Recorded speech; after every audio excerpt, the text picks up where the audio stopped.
Alright everyone, so this is Bluespell.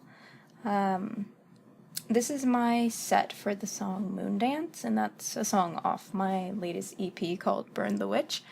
I'm making this video just to talk about my production choices, some of the production choices that I used for this song. So I'll start by just playing you guys a little bit of the song.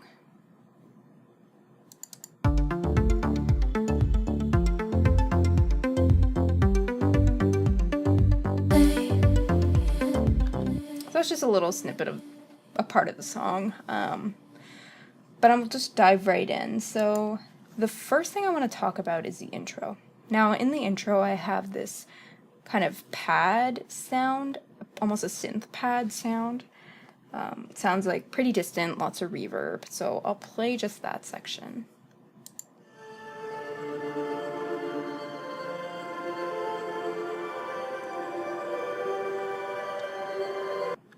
So it sounds pretty complex. It sounds like there's a lot going on, and there is. So how I did this was I, recorded myself playing these virtual synths here, and then I re-recorded those samples to these tracks, and I reversed a section of them. So I'll play each track individually without the effects on them, so you can hear what it sounds like just completely dry.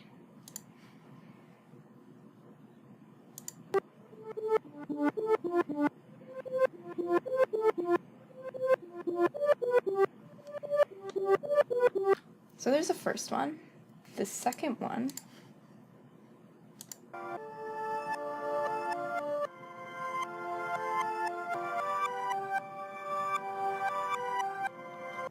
and the third one.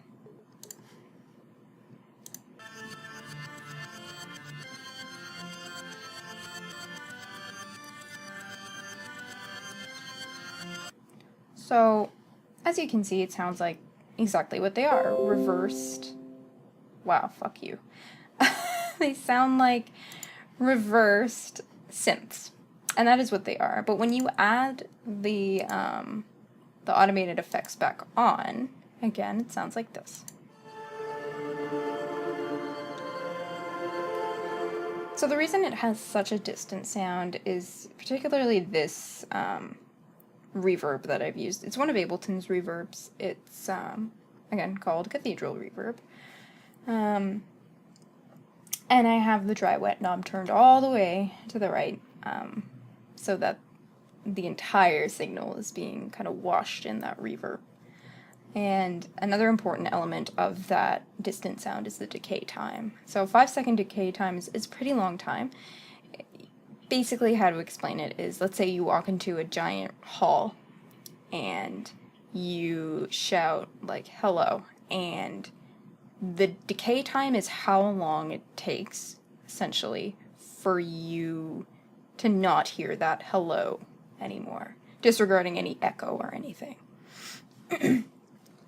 So again, that long decay time kind of gives almost a mystical quality to it. So within this I have a little bit of vocals that come in, and I ended up taking a recording from this section and reversing it. So as you can see, there's a little bit of a trend with some of my choices.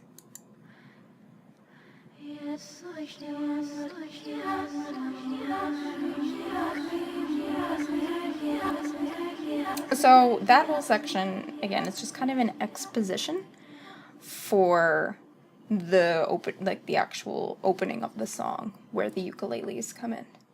So I'll talk about the ukulele next. So I played just 4 chords on my ukulele, and whenever I play ukulele or guitar, I tend to layer my performances of it, just so that it has a kind of a wide sound. So as you can see, I've got 4 recordings of my performance, and I have them layered together and panned left and right accordingly. So we'll just listen to just the ukuleles.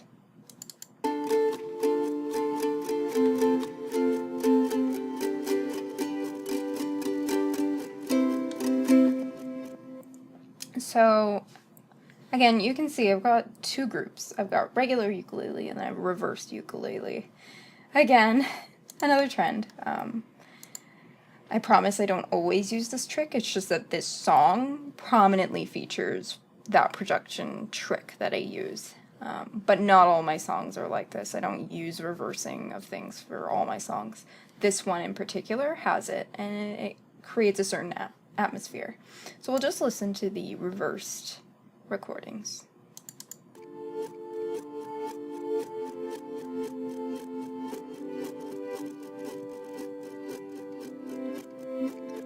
So the reverse recordings, they sound a little glitchy. They sound pretty imperfect. But the reason why I did it is when it's in the background underneath the regular ukulele, it creates almost a pulsating and rhythmic effect because there's also a little bit of delay on there. So we'll listen to this together.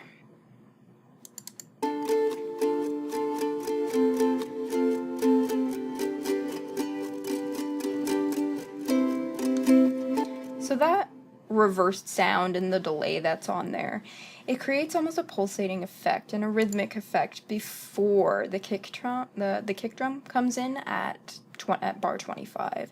So already you get a sense of rhythm with the song, I find. So the next part I want to talk about is like the drums. So normally my drum tracks in most of my songs have a lot of complexity to it, but this song, I didn't think the drums were kind of a centerpiece. I was just using the drums as a way to progress the song, but I kept it pretty simple. It's a simple 4-to-the-floor beat, like kick, snare, kick, snare. It's really not that complex, and the pattern doesn't change too much. But what's interesting about the drums is I made a kind of last-minute production choice in that I found this loop in Ableton. I don't usually use loops. I usually just use drum samples, either from Ableton's library or Battery 4, or I'll use my own drum samples that I've made from either just recording certain objects in my house, or I've made my own sample packs using my Moog Mother 32. I've made some drum sounds with that. So I don't usually use loops. There's nothing wrong with loops, but I don't usually use them. So I found this one on Ableton. It's not even in the right BPM. This is 115, and this sample is at 92. So I figured this is gonna sound stupid, but it sounds pretty cool. So we'll listen to it on its own.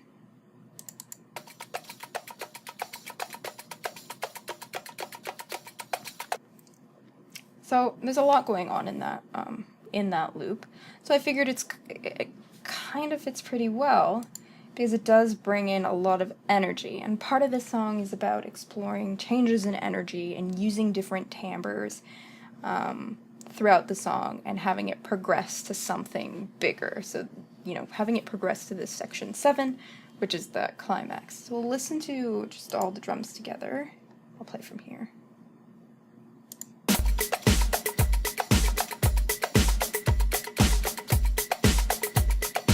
Yeah, and it sounds pretty cool. Now without, and it sounds energetic.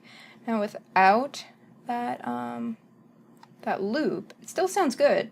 Doesn't have the same amount of energy though. With. So again, it just adds a lot more energy to it. The next thing I'm gonna talk about is my vocals. So my vocals tend to be quite layered. As you can see, there's a lot of vocal tracks going on. I think there's like 33.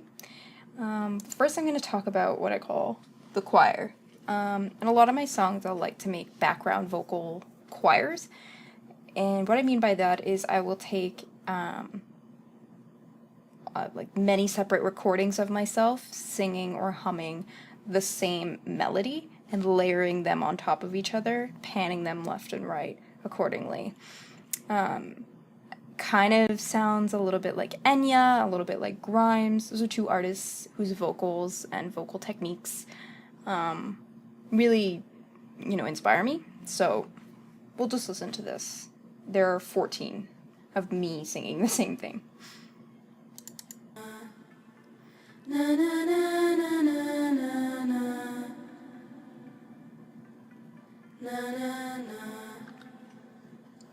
So it's a pretty big choir sound, 14 people, 14 clones of myself. Now for this section, again, it's recordings of me singing 1 or 2 lines, and the lines I completely improvise. Usually I'll actually come up with lyrics while I'm writing a song, or before I write a song I'll jot down ideas, and I'll change them, and I'll make sure the phrasing is correct and sounds good. However, with this song, because I knew vocals weren't really a centerpiece, I improvised, and I just kind of went with what I thought sounded good. And then with this big section here, what I really want to talk about is the use of this. So we'll listen to it first. I can see you guide you so much. I don't know what you'll say. So you hear kind of a lot of back and forth sounds and almost whispering sounds. Now, a lot of that actually comes from the use of this effect. So this is a VST called Guitar Rig. As you can probably infer, it's used for guitars usually. But what do you know? It's got this cool reverse button. So this is the psych delay, and it's one of their delay components. Along with the delay, you can hit this reverse button, and it reverses the sound. And it creates a cool element to it. So right here, this is just one track of vocals. Very dry. It's just dry, and it's completely different from these two that are really layered, or they've got cool effects on them, or they're reversed. But this one, completely dry except for some compression, and this is what it sounds like. Again, improvised. I can see you coming around. I don't know what you'll say. So the last thing I want to talk about is, with the vocals, is this, what I like to call the jellyfish. So it's a little snippet of some of these recordings, and to me it sounds like how a jellyfish moves. It kind of undulates back and forth. It's very rhythmic. So we'll just play it, and you can decide if it sounds like a jellyfish to you.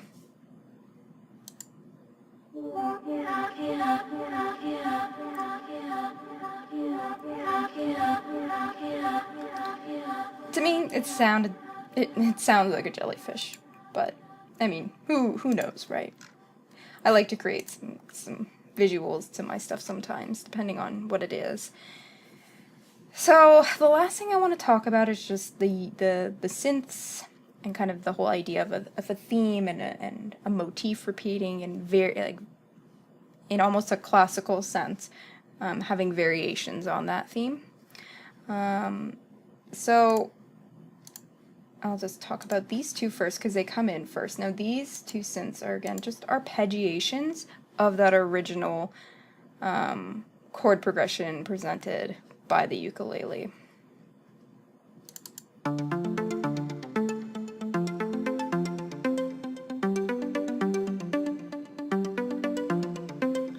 So it's got a pretty rounded sound, but again, it adds more energy than the song had in the prior sections. Now, then I go and add these synths that basically play the same variation, but they have different timbres, and this one right here, and you'll hear it in the right side of your whatever device you're listening on. It has an increased, like, brightness, so it sounds brighter, and perceptually, when we think of something sounding brighter, it almost sounds like has more energy.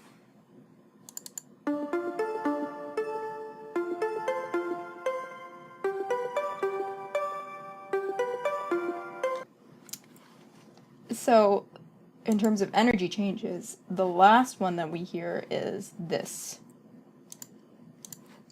Alone, it sounds like a pretty, almost like a faster moving synth. So it almost creates a little bit of unsettling tension.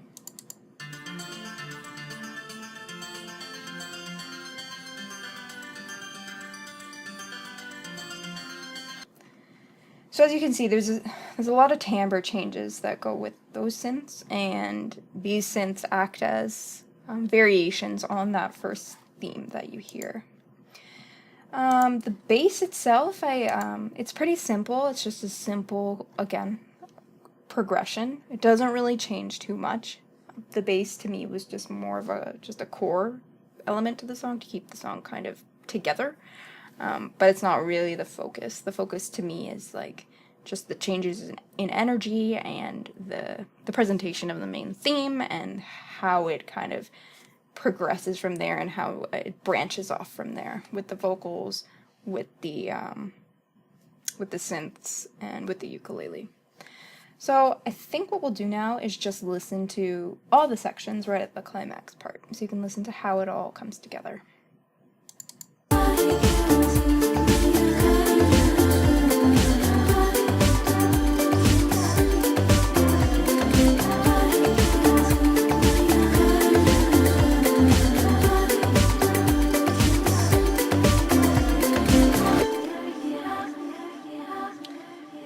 So that's really the bulk of the song. I mean, it's pretty complex, but when you break things down, a lot of the choices that I made are pretty similar. I experimented a lot with reversing recordings of me and recordings of me playing different synths and of the ukulele and of me singing.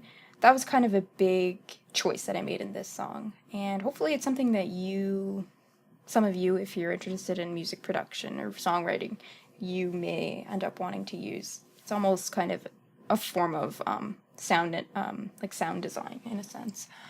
But yeah, that's kind of the end of this. I'm hoping to make some more of these about my other songs that I've released, or in the future when I release more songs, I'll hopefully have the opportunity to make some of these again. Just got to figure out the kinks of screen recording and everything. But please, if you can,